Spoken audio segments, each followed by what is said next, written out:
기대 요산이 20번째를 맞이하게 되어졌습니다. 늘 영성과 리더십이라고 하는 것이 다소 거리감이 있는 어떤 영역이기도 하지만 우리 목회자는 이미 리더이기도 합니다. 작은 공동체부터 큰 공동체 이르기까지 리더의 이게 필요한 것은 영향력인 리더십이 정말 요구되고 있습니다.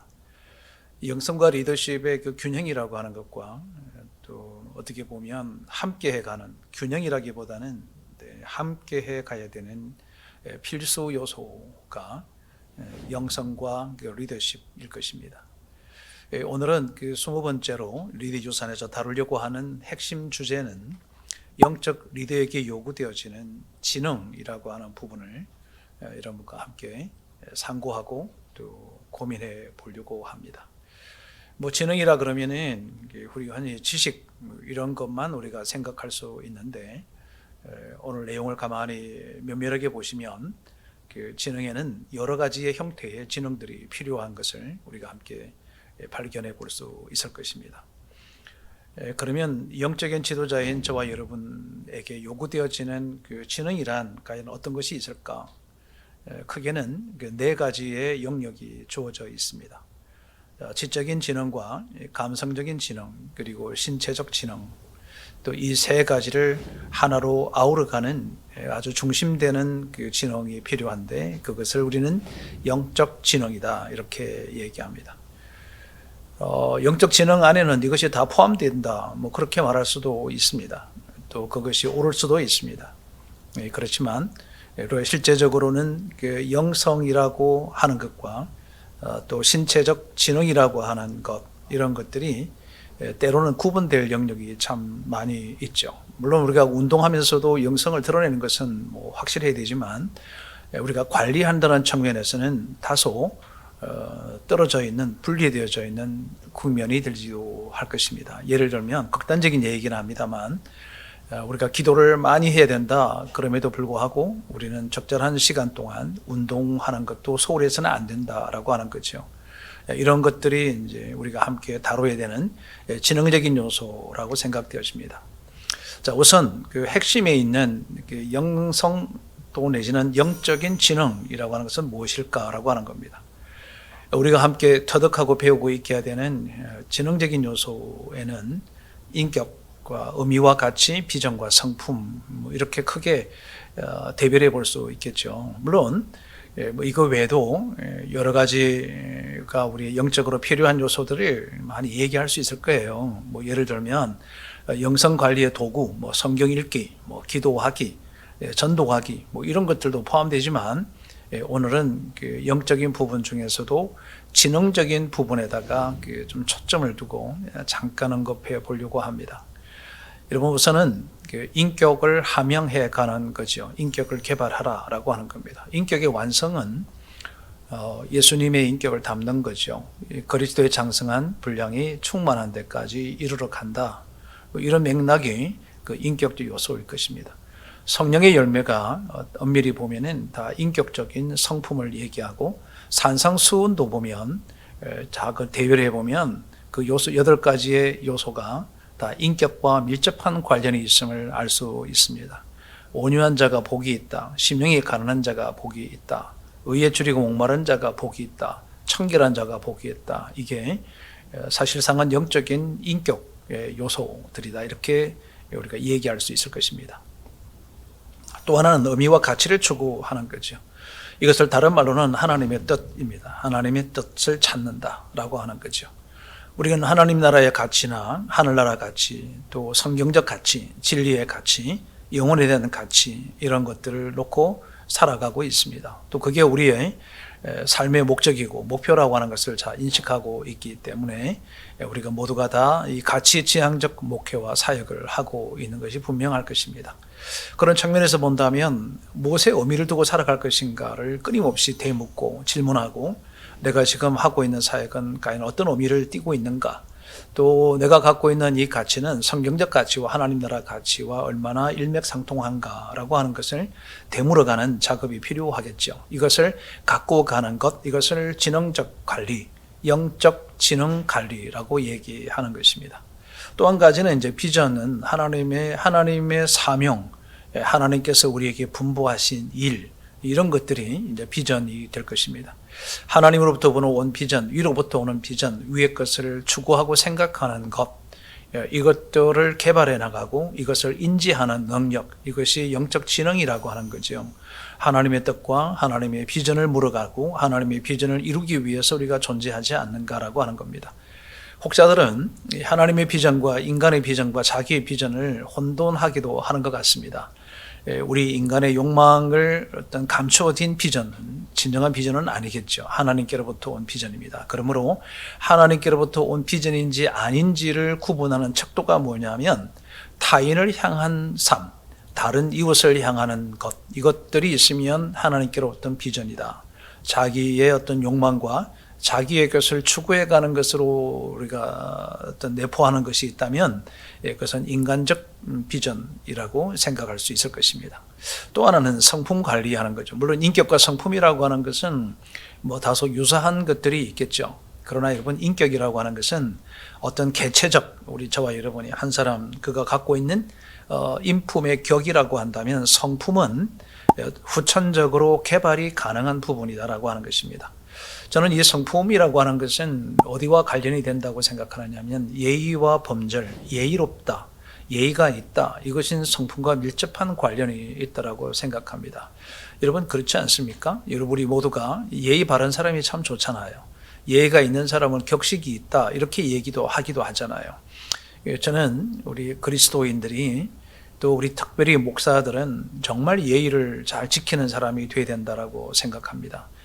그런 측면에서 볼 때 이 성품은 예의롭다, 예의 범절, 이렇게 정리를 해도 될 것 같아. 그러므로 성품은 개발되어야 된다. 이 개발되는 것을 보고 우리는 얘기하기를 영적인 지능 개발이다라고 얘기하는 겁니다. 두 번째는 감성적 지능이라고 하는 것입니다. 이미 우리 많은 분들은 감성적 지능이라서 대부분 많이 잘 알고 있으리라고 생각을 합니다. 이 감성적 지능의 네 가지는 자기 정서 인식과 관리라고 하는 거죠.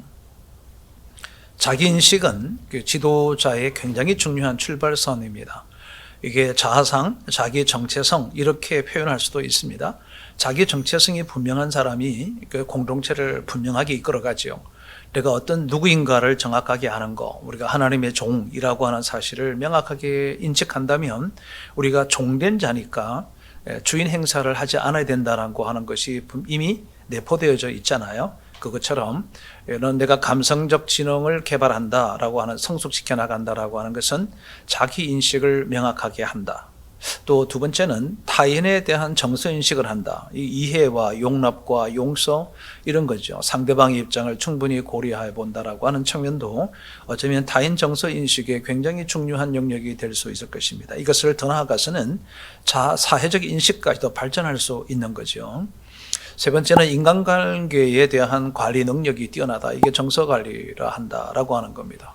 그럴 수밖에 없는 게 이 감성적 지능들을 우리가 개발해 나간다라고 하는 것은, 감성이 풍성한 사람은 다른 대인관계 감수성이 뛰어나거든요. 그러므로 인간관계를 참 잘하게 되죠.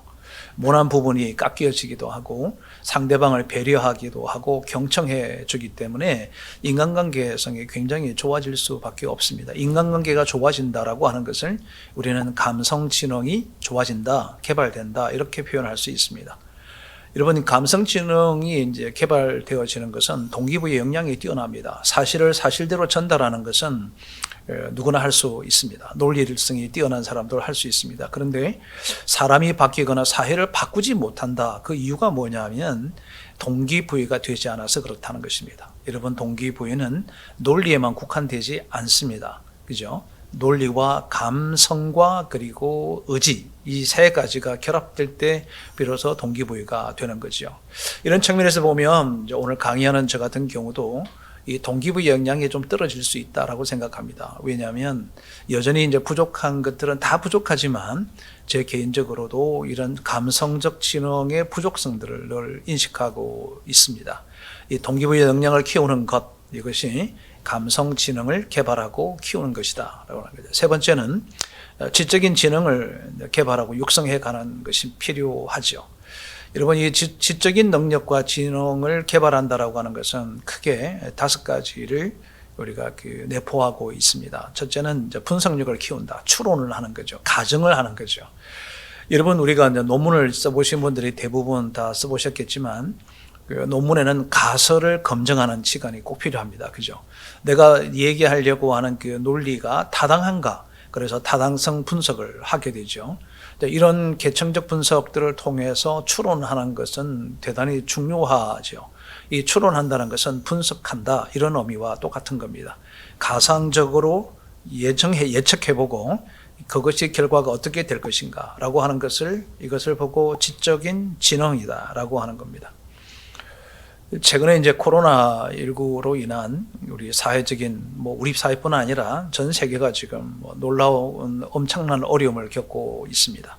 그런데 우리나라와 선진 국가에 관해요, 이 코로나를 대응하는 데 있어서의 차이점이 하나 저는 있다고 봅니다. 그게 뭐냐면요, 우리나라는 예방적 차원에서 사회적 거리두기라고 하는 통제적 기능으로 코로나를 대응하는가 반면에, 아직은 많은 각도에서 어려움들을 겪고 있는 나라 선진국가들 가운데는 사망자도 우리보다 훨씬 많고 발생률도 확진자도 계속 굉장히 많은 것은 사실입니다. 그런데 그들은 지금 무엇을 보고 있느냐면 멀리 바라보는 거죠. 만약에 우리나라가 그들처럼 사회적 통제를 하지 않은 상태라고 한다면 우리도 어쩌면 그런 엄청난 비극적인 요소들이 많이 발생할 수 있을 것입니다. 그런데 이것은 사회적 통제만 해가지고는 국가가 존재할 수가 없지 않습니까?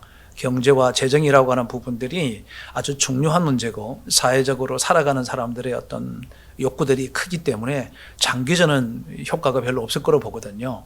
근데 그 차이점이 뭐냐면은 우리는 통제적 기능으로만 그냥 지금 전체적으로 운영해가는 반면에 선진국가는 뭘 하고 있냐면요, 추론과 분석을 하고 있다는 것입니다. 예를 들면 우리가 식당과 카페에서 사회적 거리두기를 하거나 했을 때 전파력이, 바이러스 전파력이 어느 것이 높느냐라고 하는 것을 임상 실험을 선진국가는 지금 계속 해내면서 카페와 식당을 이번에 비교 분석을 했습니다. 했더니 오히려 카페가 비말이 퍼지지 않다라고 하는 통계가 나온 거예요. 그건 바로 추론과 분석을 통한 결과치라고 하는 것입니다. 여러분, 저는 우리 목회자들이 다소 세상적인 학문이지만 이 분석 자료와 통계학에 대해서도 다소 관심을 가져야 된다고 생각합니다. 이것이 올바른 분석이고 객관적 분석이 될 수 있기 때문에 그렇습니다. 두 번째는 사고력과 전략적이 필요하다고 하는 것입니다. 여러분, 누구나 달리기를 다 할 수 있습니다. 그래서 42.195km를 다 뛰고 싶어 하죠. 그런데 여러분, 내가 뛰고 싶다는 비전과 공동적인 일체감 있는 목표를 향해서 가는 것은 맞는데 이걸 제가 전략적으로 뛰지 못하면 아마 중도에 얼마 가지 못해서 포기해야 될 것이라고 생각합니다. 우리가 마라톤과 같이 인생은 그렇지는 않지만 그래도 한번 예행 연습 없는 마라톤과 같은 우리 인생살이라고 한다면 이거 적극적인 또 대응적인 전략적인 어떤 지혜를 모아서 가야 되는 것이 옳지 않을까라고 판단되는 것입니다. 세 번째, 우리가 지적인 지능에 있어서는 언어 구사력입니다. 저는 우리 목회자들 같은 경우는 설교를 해야 되는 사람들이기 때문에 이 언어에 대한 구사력이 굉장히 탁월해야 된다고 생각을 합니다. 여러분들께서 언어의 습득력과 독서를 통해서 문장력들을 좀 익혀나가는 것이 필요하겠습니다. 이해력과 수용력도 마찬가지입니다. 우리가 좀 극단적이기도 하거든요, 목회자들이. 그러나 여러분, 내가 반대적인 의견, 나하고 전혀 다른 어떤 것을 얘기하는 사람들에게도 우리의 귀를 열어서 그들의 음성을 듣고 그들의 의견들을 수렴해 볼 줄 아는 그런 겸허한 마음도 우리가 가질 필요가 있지 않을까.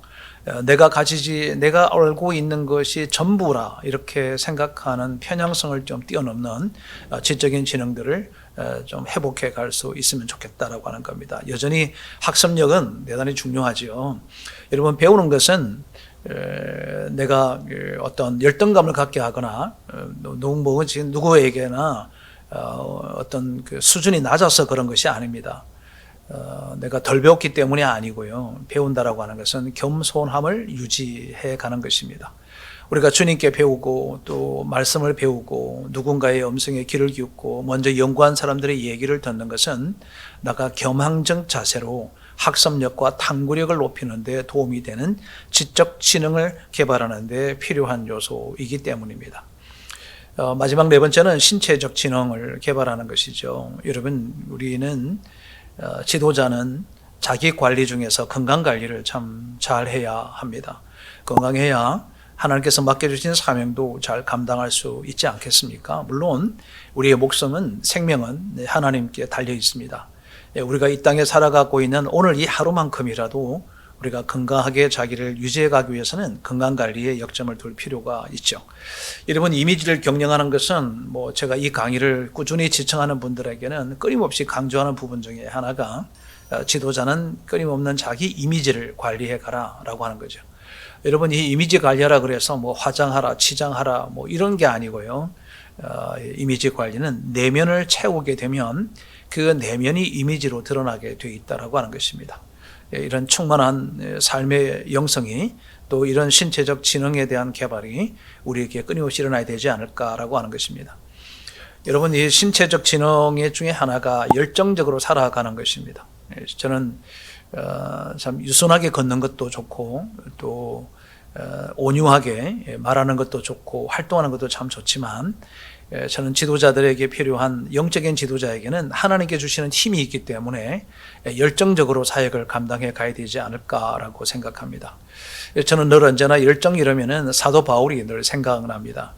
사도 바울께서 이 바울이 다녔던 그 전도 어떤 그 순례, 성지 순례를 쭉 가보면, 여러분 갔다 오시면 알겠지만 그 배도 교통편이 그렇게 불편한 상태에도 불구하고 정말 그 먼 거리를 다녔던 것을 보면 참 열정이 아니고는 불가능하지 않을까라고 생각하는 거죠.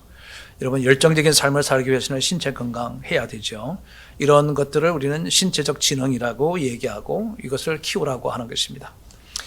여러분, 저는 우리 리더 교사들을 지금 계속 한국교회를 섬겨가고 있습니다. 리더는 반드시 영성과 동시에 리더십을 함양해 가야 되는 것입니다. 우리 앞서갔던 많은 영적인 지도자들이나 또 이 세상과 사회를 이끌어갔던 지도자들에게 공통적으로 나타났던 것들을 우리가 함께 공부하고 있는 리더 유산은 비단 우리 목회자뿐 아니라 우리 교인들 가운데도 좋은 중요한 리더들이 꼭 기억해야 될 요소들을 우리가 함께 좀 지속적으로 반복 학습해 가고 있습니다. 모쪼록 여러분들의 삶 속에 하나님의 놀라운 일들이 많이 일어나기를 진심으로 바랍니다. 우리 모두가 내가 어떤 지능을 개발해 가야 될 것인지에 대한 진지한 노력들을 통하여 우리의 지능적 개발 또 지능적 성숙들이 꾸준하게 일어나므로 우리에게 맡겨주신 공동체에게 아주 선한 영향력, 영적인 영향력을 끼칠 수 있게 되기를 진심으로 바랍니다. 여러분, 시청해 주셔서 감사드립니다. 고맙습니다.